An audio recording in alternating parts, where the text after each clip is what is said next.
town like Chico, a thriving music scene can be found. Ask any local musician, and keeping a band together can be difficult. And making something out of your music can be nearly impossible. 3 local bands, The Make, Surrogate, and Casing the Promised Land, have found success and shared friendships while playing music together here in Chico. This is their story. Ben got us into this band called Mineral.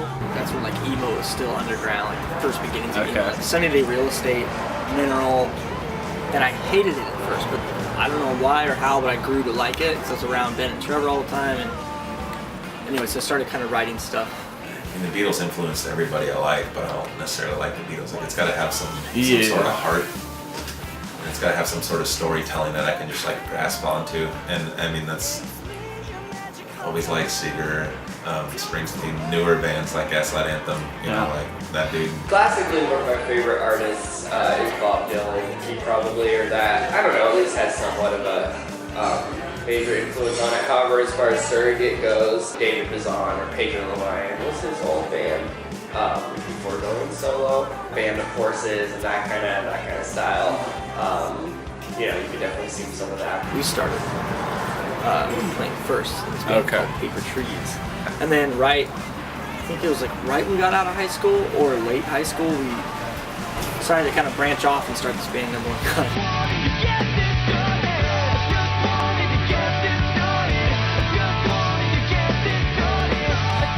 When Ben came in the band is when stuff kind of started to kind of happen for us a little bit. Played some shows in Chico and, you know, turned into like 50 people, and then there was like 100 and like 300. You know, it was crazy. Chris and I, let's see, we played in different bands, but I don't think that we ever actually played a show together. Kind of funny, before either of us were ever in Number One Gun, we just drive down the Sac, just him and I, like, hey, so you're Chris, so you're Ben, like, you know, just kind of talking about music and stuff like that, and like, yeah, we're gonna go play for this band, like, friends of ours, whatever, we'll fill in, like, that's funny. With no idea. You know, Jeff asked me to, you know, to fill in and help them out when they started doing stuff. And I'm like, okay, I'll help out whatever way I can. Like, you know, I was living at home at the time, and that's when, you know, they talked as a band because it was the 3 of them, and they said, hey, like, we want you in the band. You know, we're gonna do this record thing and whatever. And so went down to LA, recorded a record, and came home. Jeff got married, went on his honeymoon for a week. We practiced for a week when he got back, and then went on tour for like 3 months.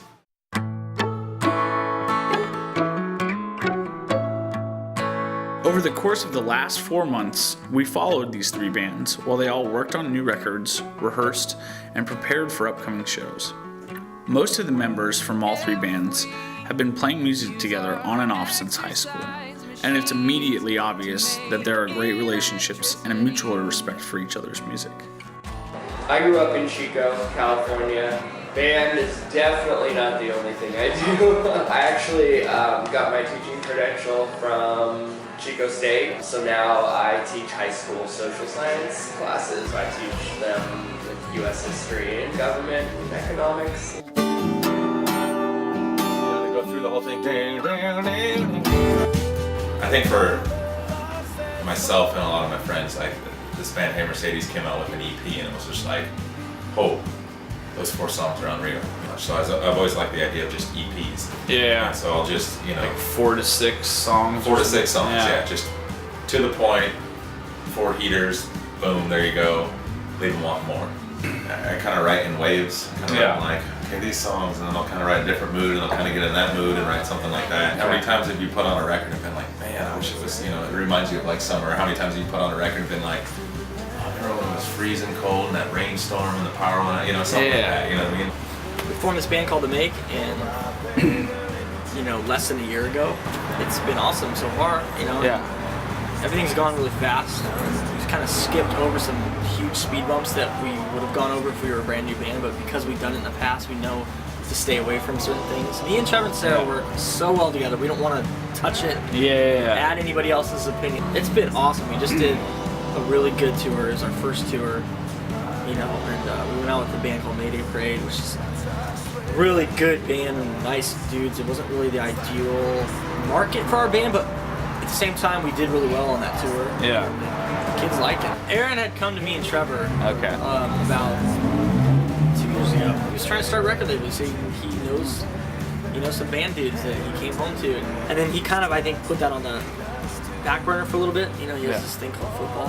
Yeah. No, He had to like win a Super Bowl Yeah. and be MVP and stuff. yeah, I don't know why he put it after football season.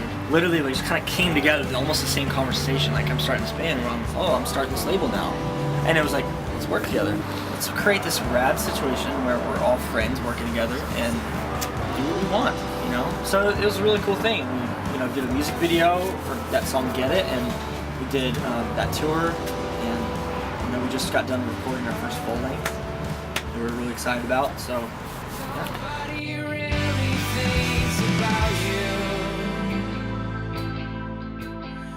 Before Number One Gun really officially broke up, Jordan and I kind of had some time off and we started jamming out some, just as kind of a folky side project thing. And then we found ourselves not really in a band anymore, and so we kind of decided to do those folky songs a little bit more.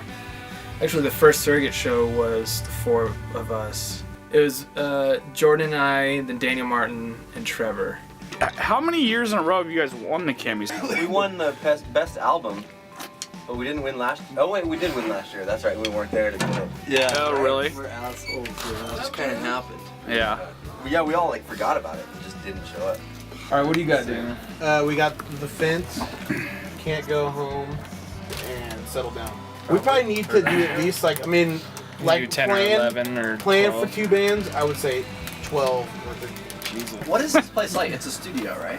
It's a studio in a warehouse. It's kind of cool. You can Probably fit pretty like big, isn't it? like 300 or 400 people in there. Yeah, you could. Seriously? I mean, it's big, but the thing is, So we'll sell it out. yeah, Yeah. it'll probably be.